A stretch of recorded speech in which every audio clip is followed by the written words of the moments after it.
Ketua DPP PDI Perjuangan Deddy Sitorus begitu geram usai koleganya di PDIP yakni Yasona Lawli dicopot sebagai Menteri Hukum dan HAM oleh Presiden Joko Widodo terhitung sejak Senin 19 Agustus 2024 hari ini. Diketahui posisi Yasona Lawli sebagai Menkumham digantikan oleh Supratman Andi Aktas. Supratman merupakan politisi dari Partai Gerindra yang sebelumnya duduk sebagai anggota DPR RI. Deddy Sitorus menyebut reshuffle kabinet oleh Presiden Jokowi hari ini sebagai permainan politik kotor. Pasalnya, ia tak melihat adanya alasan substansial di balik perombakan itu.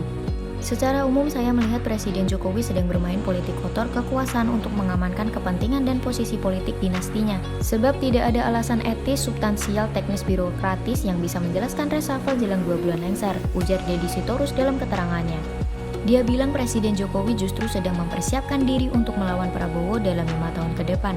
Selain itu, pergantian Menkumham Yasona Lawli adalah murni agenda politik untuk meloloskan UU MD 3 guna mencapai 3 tujuan. Pertama, agar Partai Golkar yang sudah dalam kendali Jokowi dalam posisi kuat karena bisa menguasai legislatif dari DPR RI hingga provinsi dan DPRD kabupaten kota. Hal ini akan memudahkan Jokowi dalam mengatur peta politik nasional daerah untuk mengimbangi kekuasaan presiden terpilih sekaligus mengkerdilkan PDI Perjuangan, ungkap dia. Kedua, reshuffle kabinet disebutnya akan memudahkan Jokowi dalam bagi-bagi jabatan di internal Partai Golkar nantinya. Dengan demikian, gejolak internal Golkar bisa diredam. Itu analisis saya, silakan orang tidak sependapat, ucapnya. Ketiga, untuk melumpuhkan partai-partai politik yang akan melakukan kongres, munas, atau muktamar sebelum pilkada agar takluk dan manut dalam pilkada dan penyusunan personil pengurusan periode berikutnya.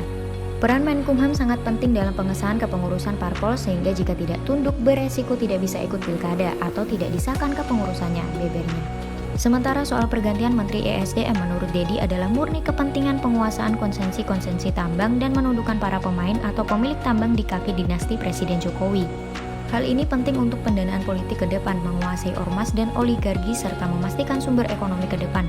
Menteri Arifin Tasrif dikenal lurus dan keras menentang penambangan liar dan penyelundupan nikel yang melibatkan dinasti dan petinggi penegak hukum, katanya.